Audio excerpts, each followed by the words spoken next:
Hi, in front of me is Samsung Galaxy A52 and today I would like to show you how you can change icon style on this device. First of all, go into settings. Now scroll down, tap on themes and select icons over here. Then click at the loop at the top right corner and type whatever you want to, for example, simple. Now pick icons that you like the best. I will go with these ones and choose download. After that, click apply, apply again and wait.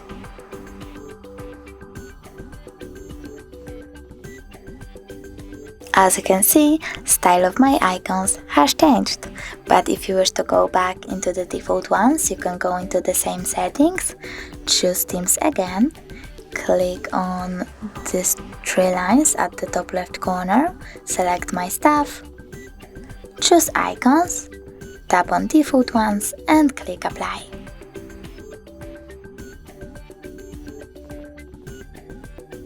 Thanks so much for watching. If you enjoyed this video, smash that like button, comment and don't forget to subscribe.